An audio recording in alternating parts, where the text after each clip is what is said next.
Kahapon ay inilabas po ang listahan ng pinakamalalaking XRP holders.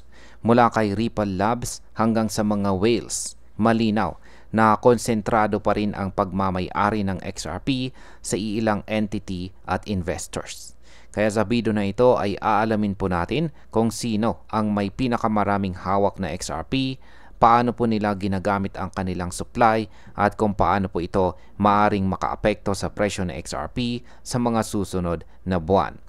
Pero bago po tayo magpatuloy ay pakibasa na lamang po muna ang disclaimer dito po sa ibaba ng ating screen. Yan, gaano po ba kalaki ang hawak ng Ripple Labs? Ang nangungunang may hawak ng XRP ay walang iba kundi ang Ripple Labs. Hawak po niya ang halos 42% ng total 100 billion token supply.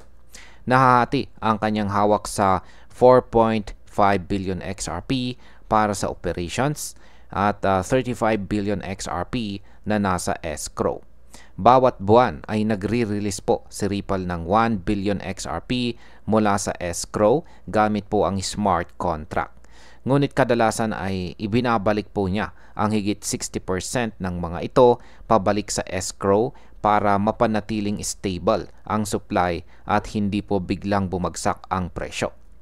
Kaya ang market impact po dito ay dahil patuloy na nire-relax ni Ripple ang malaking bahagi ng kanyang supply, nananatiling kontrolado ang inflation ng XRP. Ito ay positibo para sa presyo dahil hindi po bumabaha ng supply sa market.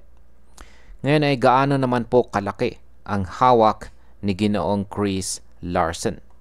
Yan. Bukod po sa Ripple Labs, ang co-founder na si Ginoong Chris Larsen ang may pinakamalaking individual holder ng XRP. Mayroon po siyang mahigit 2.5 billion XRP na nasa 8 wallets.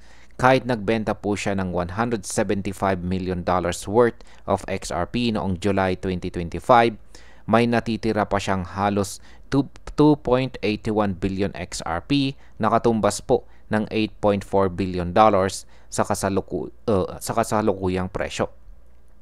Ang market impact po dito ay dahil hawak ni Ginoong Larsen ang 4.6% ng market cap na XRP, may malaking epekto ito sa presyo kapag nagbenta po siya ng malaki. Kaya madalas pong bantayan ng mga traders at investors ang galaw ng kanyang mga wallets. Ngayon ay gaano naman po karami ang hawak ng mga exchanges? Hindi rin po pahuhuli ang mga exchanges sa laki ng hawak po nila kay XRP para sa kanilang mga users. Nangunguna po ang Upbit mula sa South Korea na may 6 billion XRP. Sinusundan ito ni Binance na may higit 2.7 billion at Uphold na may halos 2 billion. Samantala, bumaba naman ang hawak ni Coinbase sa 780 million XRP matapos pong bumaba ng 57% nitong second quarter ng taong 2025.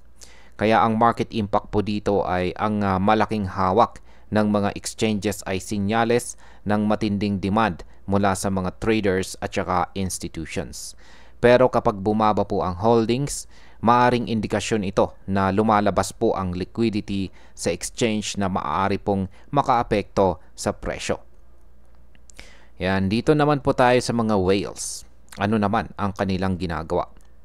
Ngayong taong 2025, tumaas po ang bilang ng mga wallets na may higit 1 million XRP, kung saan ay umabot na ito sa 2,708 wallets. Ang pinakamataas sa kasaysayan po ng network. Sa presyong $3 bawat isa, bawat wallet ay may hawak na at least $2 million. Kasabay nito, lumobo rin ang daily active addresses sa 295,000 noong June 2025. Halos 7 beses na mas mataas kaysa sa nakaraang 3 buwan. Kaya ang market impact po dito ay ang patuloy na pag-accumulate ng mga whales at pagdami po ng mga active users ay nagpapakita ng lumalakas na interest kay XRP. maaari itong magtulak ng mas mataas na presyo kung magpapatuloy po ang trend.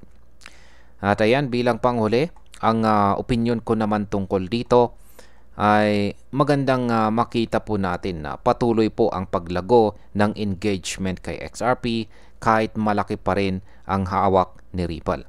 Ang pagkakaroon po ng malinaw na legal standing ngayong taong 2025 ay nagbibigay po ng kumpiyansa sa mga institutions at saka whales na mag-accumulate pa. Pero dapat pa rin tayong maging maingat bilang mga traders at investors dahil malaki pa rin ang impluwensya ni Ripple at Ginoong Chris Larsen sa presyo. Kung patuloy po ang pagtaas ng demand at pananatili ng supply management ni Ripple, posibleng magpatuloy po ang upward momentum ni XRP sa mga susunod na buwan. At ayan, hanggang dito na lamang po tayo sa video na ito mga ka-crypto. Marami pong salamat sa panonood. Ingat po tayo lagi at God bless po sa ating lahat.